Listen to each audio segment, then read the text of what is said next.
आज आइए हम जो ज्योति प्रदान करते हैं इस उपदेश शीर्षक के साथ परमेश्वर के वचन का अध्ययन करने के लिए कुछ समय लें। पहला यूहन्ना की पुस्तक अध्याय 1 में यह लिखा है, परमेश्वर ज्योति है। यूहन्ना रचित सुसमाचार अध्याय 1 में ज्योति के विषय में यह भी गवाही दी गई है कि ज्योति मसीह को दर्शाती है। जब परमेश्वर ने ज्योति की रचना की तो उन्होंने उसके अंदर एक छिपा हुआ तत्व रखा। दूसरे शब्दों में क्या हम यह नहीं कह सकते कि उसमें परमेश्वर की गहरी इच्छा निहित है? क्या यह नहीं लिखा है कि जब परमेश्वर ने आकाश और पृथ्वी की सृष्टि की तब परमेश्वर की इच्छा के बिना कुछ भी नहीं बनाया गया था? मैं चाहूंगा कि आप ज्योति की प्रकृति पर ध्यान से विचार करें। वह जगह कहां है जहां ज्योति हमेशा छाया डालती है? छाया हमेशा हमारे पीछे होती है, लेकिन यदि हम ज्योति की ओर पीठ करें तो क्या होगा? छाया अब हमारे आगे होती है और हमेशा हमारा रास्ता रोकती है।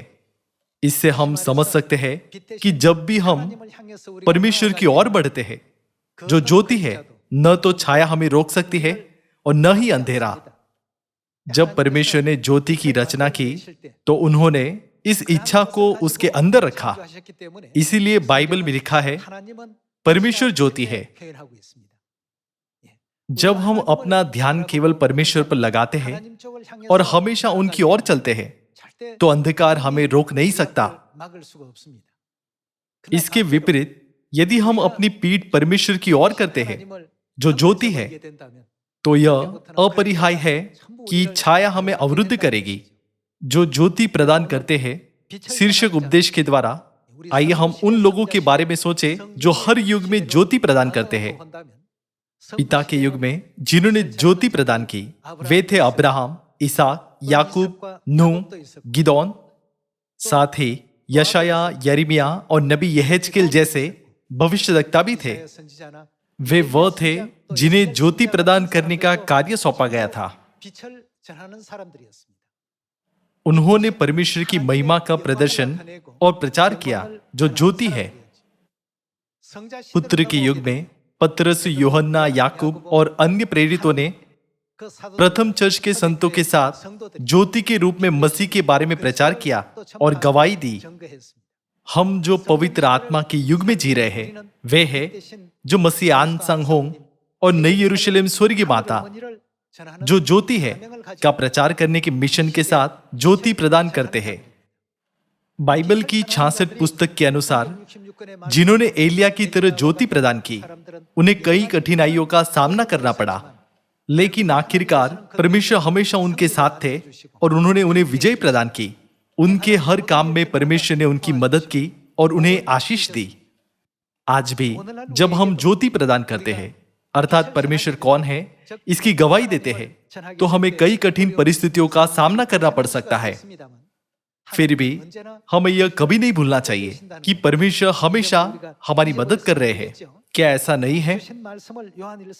आइए हम पहला यूहन्ना की पुस्तक अध्याय 1 में इन शब्दों की पुष्टि करें। आइए हम पहला यूहन्ना की पुस्तक अध्याय 1 आयत 5 पर एक नजर डालें। पहला यूहन्ना अध्याय 1 आयत 5 में यह कहता है, जो समाचार हमने उससे सुना और तुम्हें सुनाते हैं वह यह है कि परमेश्वर वह क्या है? ज्योति है और उसमें कुछ भी अंधकार नहीं। यदि हम कहें कि उसके साथ हमारी सहभागिता है और फिर अंधकार में चले तो हम क्या है? तो हम झूठे हैं और सत्य पर नहीं चलते। पर यदि जैसा वह ज्योति में है वैसे हम भी ज्योति में चले तो एक दूसरे से सहभागिता रखते हैं और उसके पुत्र यीशु का लहू हमें सब पापों से शुद्ध करता है।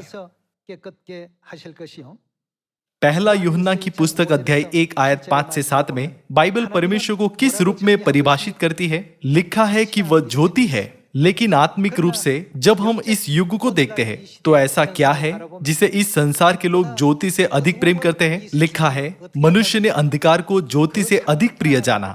आइए हम यूहन्ना की पुस्तक अध्याय 3 आयत 19 पर एक नजर डालें। अध्याय 3 आयत 19 में यह कहता है, और दंड की आज्ञा का कारण यह है कि ज्योति जगत में आई है दूसरे शब्दों में, परमेश्वर जगत में आए हैं और मनुष्य ने किसे प्रिय जाना?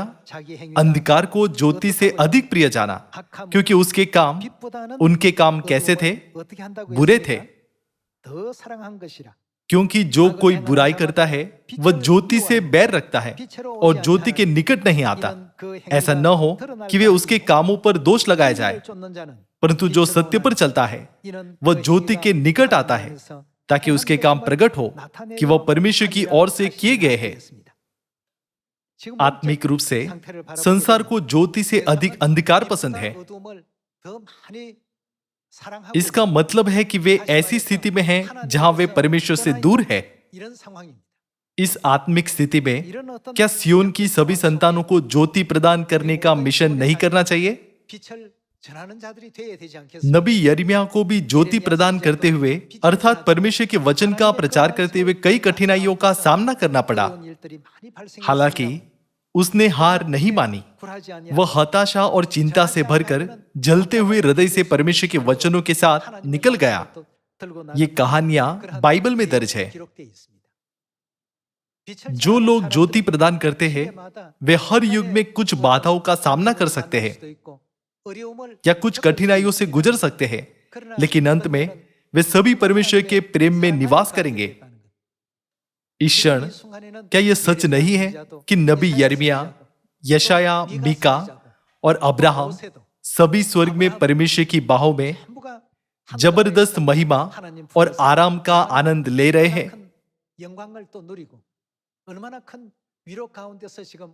जो लोग ज्योति प्रदान करते हैं उन्हें केवल पृथ्वी पर होने वाली अस्थायी कठिनाइयों पर ध्यान नहीं देना चाहिए। बाइबल की 66 पुस्तकों के माध्यम से हम सीख सकते हैं कि उन्होंने पिता के युग में, पुत्र के युग में और पवित्र आत्मा के युग में कितनी मेहनत से परमेश्वर का प्रचार किया। परमेश्वर उन लोगों को बहुत प्रोत्साहित करते हैं जो यह कहते हुए ज्योति प्रदान करते हैं, अब आप सभी जाग उठो और यरूशलेम की ज्योति चमकाओ। बाइबल कहती है, चूंकि दुनिया में सभी लोग ज्योति से अधिक अंधकार से प्रेम करते हैं, इसलिए हमें परमेश्वर के सत्य की ज्योति को शक्तिशाली रूप से चमकाना चाहिए। आइए हम यशायाह अध्याय 60 आयत 1 पर एक नजर डालें। अध्याय 60 आयत 1 में लिखा है, उठ, प्रकाशमान हो, क्योंकि तेरा प्रकाश आ गया है और यहोवा का तेज तेरे पर उदय हुआ है। देख पृथ्वी, यहां पृथ्वी वह जगह है जहां हम रहते हैं। पृथ्वी पर तो अंधियारा क्या करता है और राज्य राज्य के लोग पर घोर अंधकार बाधा डालता है, ताकि लोग झूठ में से सत्य को न पहचाने। घोर अंधकार छाया हुआ है, परंतु तेरे ऊपर यहोवा उदय होगा और उसका तेज तुझ पर प्रकट होगा। जाति जाति तेरे पास प्रकाश के लिए और राजा तेरे आरोहण के प्रताप की ओर आएंगे। भले ही दुनिया पर आत्मिक रूप से अंधकार छाया हुआ है, लेकिन यदि यरूशलेम और मसीह आंसंगों के सत्य का प्रकाश चमकता है तो सभी जातियां क्या करेंगे?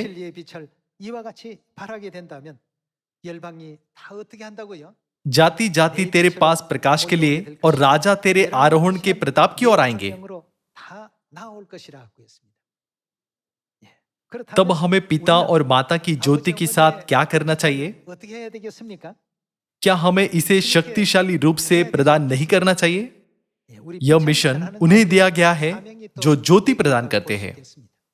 बाइबल दर्ज करती है कि परमेश्वर ज्योति है, लेकिन यदि हम ज्योति को छिपाए और उसे जमीन में गाड़े तो वह और अधिक ज्योति के रूप में अपनी भूमिका नहीं निभा सकती। क्या हमें इसे प्रकट करके इसे दिखाना जारी नहीं रखना चाहिए? रोमियो की पुस्तक अध्याय 13 में लिखा है, अब तुम्हारे लिए नींद से जाग उठने की घड़ी आ पहुंची है। लोग अपनी नींद से कब जागते हैं? यदि कोई ज्योति न हो तो किसी के पास भी सो जाने के अलावा कोई चारा नहीं होगा। जब अंधेरा होता है तो टंकी में मछली रात को दिन से अलग नहीं कर पाती है और सो जाती है, लेकिन जब प्रकाश होता है तो वे दिन या रात की परवाह किए बिना सक्रिय रहते हैं। जब हम ऐसी चीजें देखें जहां सियोन की सभी संतानें पिता के सत्य और माता की महिमा की ज्योति को चमकाते हैं, तो हम ज्योति को किस अवस्था में कह सकते हैं? यह ऐसा है जैसे सूर्य आकाश के बीच में उदय हुआ है और पूरी पृथ्वी पर अपना प्रकाश चमका रहा है। इसे देखते हुए क्या आप सहमत नहीं है कि यह आराम करने का समय नहीं है? संसार को और हमारे सभी भाई और बहनों को जो आत्मिक रूप से सो रहे हैं, जगाने के लिए एक कार्य है जो हमें करना चाहिए। हमें लगन से सत्य की ज्योति अर्थात पिता और माता की ज्योति प्रदान करनी चाहिए। केवल इस ज्योति लगातार चमकने पर सभी लोगों को ढकने वाला अंधेरा गायब हो जाएगा। यह यशाया अध्याय 60 में लिखा गया है। आइए हम आयत 4 के साथ जारी रखें। आइए हम अध्याय 60 आयत 4 पर जाएं। अपनी आंखें चारों ओर उठाकर देख, वे सब के सब इकट्ठे होकर क्या कर रहे हैं? तेरे पास आ रहे हैं। तेरे पुत्र दूर से आ रहे हैं और तेरी पुत्रियां हाथों हाथ पहुंचाई जा रही है। यह कब होगा? जब हम ज्योति चमकाएंगे। झोपड़ियों के पर्व के प्रचार समारोह के दौरान दुनिया भर में सियोन के कई संतानें परमेश्वर की बाहों में लौट आई। हम सुगंध सुन सकते हैं कि दुनिया भर में बहुत से लोग पिता और माता का समाचार सुनकर सियोन लौट आते हैं। अब वह समय है जब पूरी दुनिया पिता और माता का इंतजार कर रही है। बहुत से लोग सोचते हैं भविष्यवाणी की दृष्टि से यह ज्योति के आने का समय है। अब भोर के सूर्य के उदय होने का समय है। अनगिनत लोग हैं जो इसका इंतजार कर रहे हैं।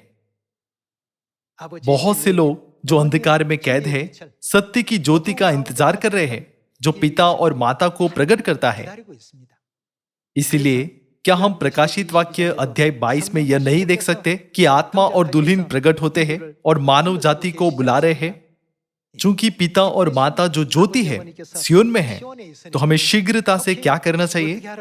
बिना देर किए जल्दी से सियोन में लौटना चाहिए। आइए हम प्रकाशित वाक्य अध्याय 22 आयत 17 पर एक नजर डालें। आइए हम प्रकाशित वाक्य अध्याय 22 आयत 17 पर जाएं। आत्मा और दुल्हन दोनों कहती है आ, और सुनने वाला भी कहे आ। जो प्यासा हो वह आए, और जो कोई चाहे वह जीवन का जल सेत ले। आत्मा और दुल्हन पिता परमेश्वर और माता परमेश्वर को दर्शाते हैं। पिता परमेश्वर और माता परमेश्वर कहते हैं आ, वे सारी मानव जाति को बुला रहे हैं। हम यहां हैं, हम यहां सियोन में हैं, जल्दी से सियोन में लौट आओ। वे हमसे यही कह रहे हैं। सियोन की सभी संतानों, हम वह है जो ज्योति प्रदान करते हैं। पिता के युग में बचाए गए लोगों ने उद्धारकर्ता के नाम के रूप में यहोवा का प्रचार किया। जिन्होंने पुत्र के युग में ज्योति प्रदान की, उन्होंने सभी लोगों को यीशु के नाम से प्रचार किया। हम जो इस युग में रहते हैं के पास भी ज्योति प्रदान करने का एक मिशन है। चूंकि पवित्र आत्मा और दुल्हन यरूशलेम स्वर्गीय माता का प्रचार करने का यह मिशन बाइबल में दर्ज है, इसलिए हमें चुप नहीं रहना चाहिए। यदि हम चुप रहे तो हमारी आत्माएं असहाय होकर खतरे में होगी। हम वे हैं जिन्हें ज्योति प्रदान करने का मिशन दिया गया है, इसलिए हमें कभी भी चुप नहीं रहना चाहिए। यह भविष्यवाणी की गई है, जब ज्योति प्रदान की जाएगी तो सभी लोगों पर से घोर अंधकार हट जाएगा और पिता और माता की महिमा का पूरी तरह से प्रचार किया जाएगा। क्या यह वह मार्ग नहीं है जिससे हमारे खोए हुए भाई और बहनें इकट्ठे होकर सियोन आएंगे? हमें किसी भी चीज से अधिक भविष्यवाणियों पर विश्वास करना चाहिए। भविष्यवाणियों को देखते हुए हमें सोचना चाहिए, इस भविष्यवाणी में ज्योति प्रदान करने वालों की भूमिका और मिशन क्या है। आइए हम इसे सही तरह से पहचाने और समझें। इसके अलावा आइए हम परमेश्वर द्वारा लाए गए सत्य के साथ साथ परमेश्वर की महिमा का और परमेश्वर द्वारा हमारे उद्धार के लिए दिए गए प्रेम और भक्ति का सभी देशों को प्रचार करें। पिता के युग में नबी यिर्मयाह को ज्योति प्रदान करने का मिशन प्राप्त हुआ। उसे अपने आसपास के दोस्तों से बहुत उत्पीड़न मिला। यह इतना दर्दनाक था कि यह असहनीय था। इसलिए उसने सोचा, मैं फिर कभी यहोवा के वचनों का प्रचार नहीं करूंगा। लेकिन जब वह घर आया तो वह इतना निराश था कि यह असहनीय था। उसने सोचा, वे केवल तभी बचाए जा सकते हैं जब मैं वचन का प्रचार करूं। आइए हम एक साथ उस दृश्य पर जाएं। आइए हम यिर्मयाह की पुस्तक अध्याय 20 आयत 7 पर एक नजर डालें। यिर्मयाह अध्याय 20 आयत 7 में लिखा है, हे यहोवा, तूने मुझे धोखा दिया और मैंने धोखा खाया। तू मुझसे बलवंत है, इस कारण तू मुझ पर प्रबल हो गया। दिन भर मेरी हंसी उड़ाई जाती है, सब कोई मुझसे ठट्ठा करते हैं, क्योंकि जब मैं बातें करता हूं तब मैं जोर से पुकार पुकार कर ललकारता हूं। उपद्रव और उत्पात हुआ, हाँ उत्पात, क्योंकि यहोवा का वचन दिन भर मेरे लिए निंदा और ठट्ठों का कारण होता है। यदि मैं कहूं मैं उसकी चर्चा न करूंगा, न उसके नाम से बोलूंगा, तो मेरे हृदय की ऐसी दशा होगी मानो मेरी हड्डियों में क्या धधकती हुई आग हो, और मैं अपने आप को रोकते रोकते थक गया, पर मुझसे रहा नहीं जाता। यिर्मयाह नबी ने अपने पड़ोसियों, दोस्तों और यहां तक कि अपने परिचितों को भी प्रचार किया। भले ही उन्होंने उसे परमेश्वर के वचन का प्रचार करते हुए कई कठिनाइयों में डाला, लेकिन यह वचन उसके हृदय में आग की तरह लगा। वह इसे सहन करने में सक्षम नहीं था और उसने परमेश्वर के वचन का प्रचार किया। उसने अपने मिशन को उस व्यक्ति के रूप में पूरी तरह से किया जिसने सच्ची ज्योति परमेश्वर को प्रदान किया। नए नियम के समय में भी प्रेरितों की पुस्तक में पुत्र के युग में हम प्रेरितों और प्रथम चर्च के संतों के ज्योति प्रदान करते हुए कई कार्यों को देख सकते हैं। उनकी आत्माएं अब कितनी शांत होगी, क्योंकि वे अब स्वर्ग लोक में परमेश्वर के साथ हैं। उनके दुख का समय छोटा और अस्थायी था, लेकिन चूंकि उन्होंने ज्योति चमकाई, इसलिए हम आज यहां हैं। दुनिया भर के 175 देशों में परमेश्वर की संतान अब सियोन में आ रही है। क्या हम उन्हें पके हुए फलों की प्रचुर मात्रा में फसल नहीं मान सकते? जब हमें पता चलता है कि उनके प्रयास व्यर्थ नहीं है, तो हमें यशाया अध्याय 60 में दी गई भविष्यवाणी के अनुसार ज्योति प्रदान करने वालों के रूप में उठकर ज्योति चमकानी चाहिए।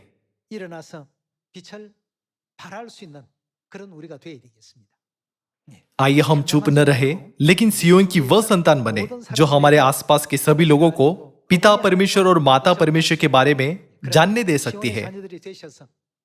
भले ही दुनिया को ज्योति से अधिक अंधकार पसंद है, लेकिन आइए हम उनकी अगुवाई पश्चाताप में करें, ताकि वे अंधकार से अधिक ज्योति से प्रेम कर सके। परमेश्वर ने हमें इन पिछले 6000 वर्षों में पश्चाताप करने की अवधि दी है।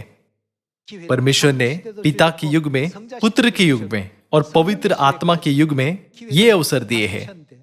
क्या अब हमारा समय समाप्त नहीं हो गया है? पिता परमेश्वर और माता परमेश्वर के सत्य की ज्योति अब दुनिया के उन सभी लोगों पर चमकी है जो अपने दाएं और बाएं के बीच के अंतर को नहीं कर सकते थे, क्योंकि वे अंधकार में थे। इसके द्वारा कई आत्माएं सत्य की ओर लौट आई है। कोरिया में पिता की प्रदर्शनी और माता की प्रदर्शनी अब आयोजित की जा रही है। आश्चर्यजनक रूप से जिन लोगों ने वह देखा, वे कहते हैं, भले ही मैंने कई बार प्रदर्शनी का दौरा किया है, लेकिन मुझे अपनी पिछली यात्राओं में इसका एहसास नहीं हुआ। बाइबल स्पष्ट रूप से गवाही देती है कि माता परमेश्वर है। बाइबल यह भी गवाही देती है कि पिता परमेश्वर है। जब हम इन बातों पर विचार करते हैं कि कैसे माता पिता ने हमेशा अपनी संतानों को असीम प्रेम दिया है, तो हम देख सकते हैं कि यह सब आदम और हवा से जुड़ा हुआ है। साथ ही यह सब शुरुआत से जुड़ता है। तब हम पिता परमेश्वर और माता परमेश्वर यानी परमेश्वर के नर स्वरूप और नारी स्वरूप के वास्तव में अस्तित्व में होने के बारे में समझ सकते हैं। जब वे बाइबल के इन दृश्यों पर चिंतन करते हैं, तो उन्हें एहसास होता है कि सभी मानव जाति का अस्तित्व ऐसे ही एक परिवार के माध्यम से ही नहीं था, और यह तथ्य कि हम सभी के पास पिता और माता है संयोग नहीं है। इसीलिए दुनिया में कई विश्वविद्यालय के प्रोफेसर, राजनेता और प्रभावशाली लोग अब सत्य को ग्रहण कर रहे हैं। 그런 가운데 있습니다. मैं यह खबर सुन रहा हूं कि हर जगह जहां पिता और माता की प्रदर्शनियां हो रही है, लोगों की प्रतिक्रियाएं पहले की तुलना में अलग है। 그래서 इस प्रकार हम महसूस कर सकते हैं कि अपनी महिमा की ज्योति को प्रकट करने के लिए परमेश्वर की ओर से यह एक महत्वपूर्ण संकेत होना चाहिए। वे कहते हैं, भले ही मैं कई बार वह देख चुका हूं, फिर भी यह हर बार कुछ नया होता है। केवल परमेश्वर ही है जो उन लोगों की आंखें खोलते हैं जिन्हें पिता और माता की प्रदर्शनियों में आमंत्रित किया जाता है। चूंकि हम हमारे पिता और माता की बहुत अधिक बढ़ाई करते हैं, इसलिए अंत में परमेश्वर हमारे विश्वास को देखकर उनके हृदयों के द्वार खोलते हैं। प्रथम चर्च के समय में भी लोग यीशु को केवल नासरत के एक बढ़ई यूसुफ के पुत्र के रूप में समझते थे। चूंकि उनके शारीरिक पिता ने बढ़ई के रूप में काम किया था, इसीलिए यीशु ने 30 वर्ष की आयु तक उनकी मदद की। जब उन्होंने स्वयं सुसमाचार का प्रचार करना शुरू किया, इसी कारण से बहुत से लोग यीशु को एक बढ़ई के रूप में जानते थे। इसलिए कोई भी यह स्वीकार नहीं कर सका कि परमेश्वर एक बढ़ई के रूप में इस पृथ्वी पर आए थे। आज जब हम मसीह आनसाहों के बारे में गवाही देते हैं, तो कुछ लोग पूछते हैं, क्या वह चर्च एक मनुष्य पर विश्वास करता है? सभी लोगों, क्या आप जानते हैं कि ईसाई धर्म की नींव क्या है? ईसाई धर्म का पहला और सबसे महत्वपूर्ण सिद्धांत यह विश्वास है कि परमेश्वर इस पृथ्वी पर एक मनुष्य के रूप में आए। हालांकि इस युग में चर्च ईसाई धर्म के इस मूलभूत विश्वास को नकारने की कोशिश करते हैं। प्रथम चर्च जिसे परमेश्वर ने 2000 साल पहले देह धारण करके इस पृथ्वी पर स्थापित किया था, वह चर्च ऑफ गॉड है। कम से कम सभी चर्चों को इस सत्य को स्वीकार करना चाहिए कि परमेश्वर इस पृथ्वी पर देह धारण करके आ सकते हैं। लेकिन अब वे इस सत्य को भी मानने से इनकार करते हैं। इसलिए परमेश्वर ने क्या कहा? बाइबल में जाग उठने के बाद हमें क्या करना चाहिए? सुसमाचार की ज्योति, यरूशलेम की ज्योति और पिता की महिमा को चमकाने के लिए लिखा गया है। इसीलिए प्रथम चर्च के संतों ने लगन से प्रचार किया कि यीशु, जो उस समय केवल एक बढ़ई के रूप में माने जाते थे, वास्तव में स्वयं परमेश्वर थे। घर घर जाकर या जिनसे भी वे मिले, वे उपदेश करने और इस बात का सुसमाचार सुनाने से कि यीशु ही मसीह है, न रुके। इस तरह के भाव प्रेरितों की पुस्तक में कई बार आते हैं। इसका मतलब है कि उन्होंने ज्योति प्रदान करने के लिए कड़ी मेहनत की।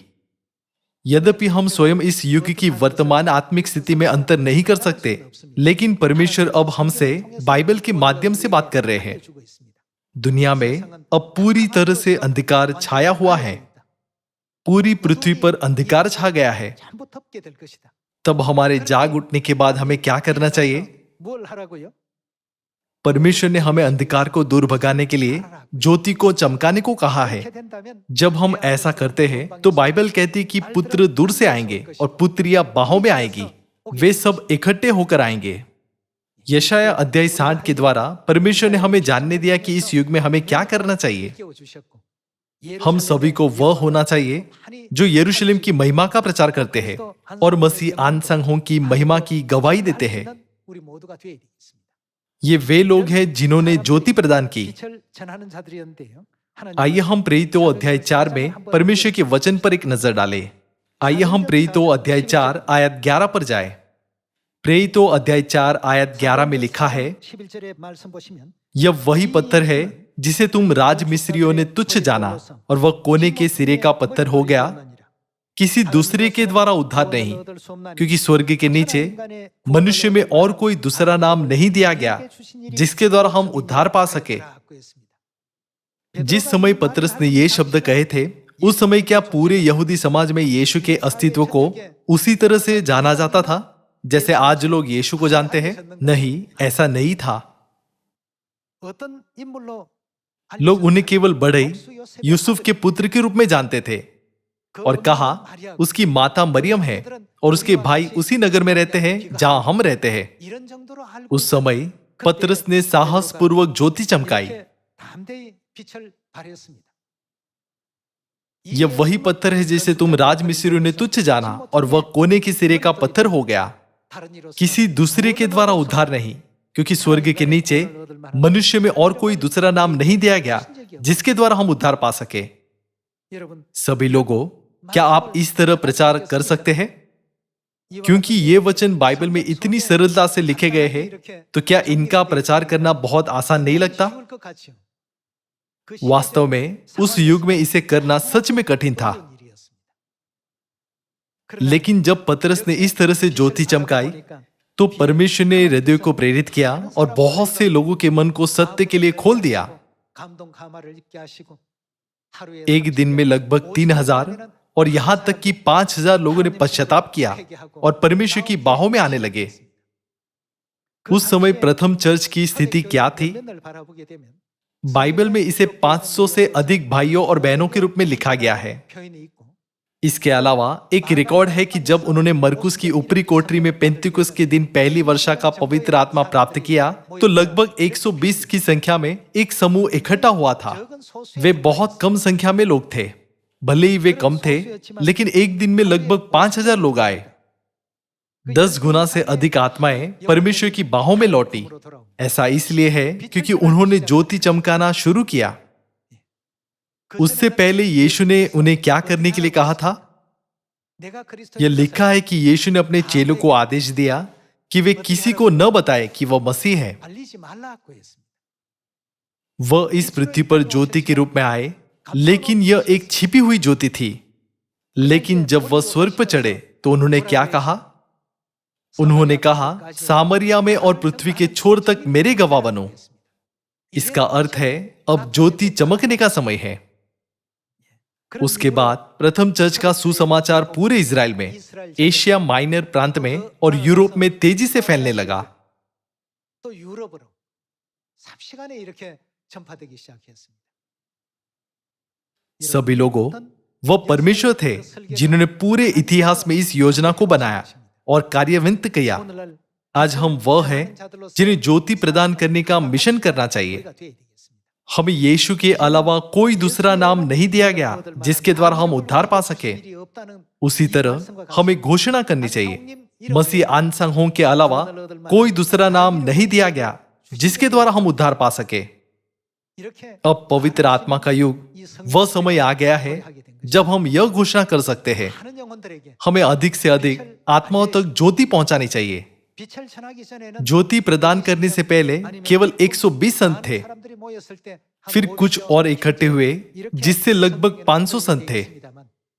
빛을 전하고 लेकिन जब उन्होंने ज्योति प्रदान करना शुरू किया तो वह संख्या महत्वहीन हो गई। 숫자가 되어버렸습니다. जैसे इतिहास में इन महान और विस्फोटक दृश्यों को देखा जा सकता है, ठीक वैसे ही आज हमारे लिए भी सच हो सकता है।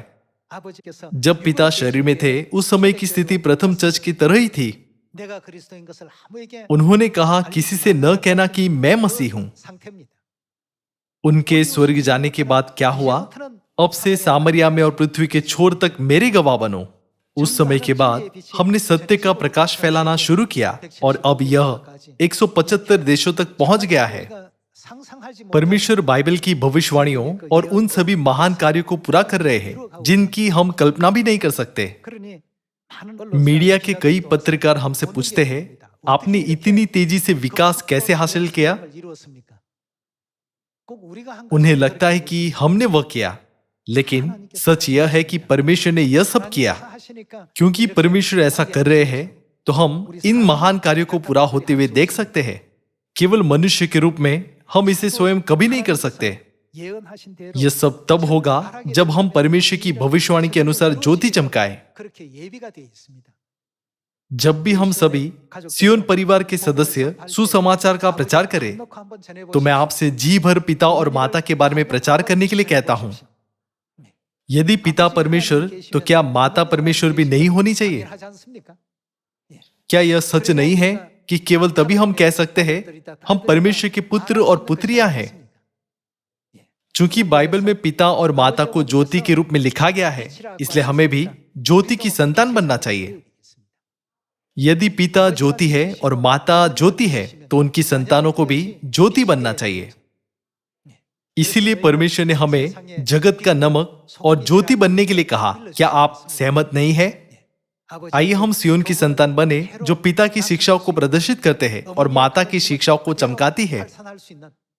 इसके अलावा आइए हम ज्योति की संतान के रूप में परमेश्वर की और भी अधिक महिमा दें। हम वह है जो ज्योति प्रदान करते हैं। इसके लिए हमें ज्योति बनना चाहिए। हमें अपने आप से सोचना चाहिए, प्रथम चर्च के संत जिन्होंने ज्योति प्रदान की किस तरह के विश्वास के मार्ग पर चले। पिता के युग में जिन्होंने ज्योति प्रदान की वे किस तरह के विश्वास के मार्ग पर चले।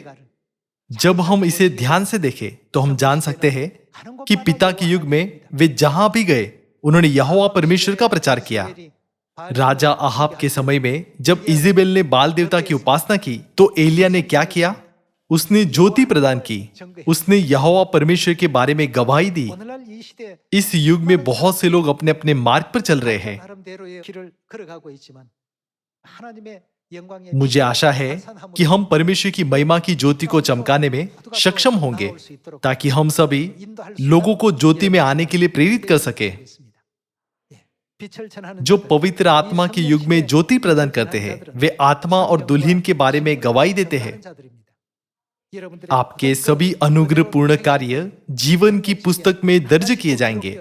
यह आशा करते हुए कि हम सभी परमेश्वर की महान आशीषों को प्राप्त करेंगे जिन्होंने कहा कि वह हमारे द्वारा किए गए कार्यों के अनुसार हमें प्रतिफल देंगे।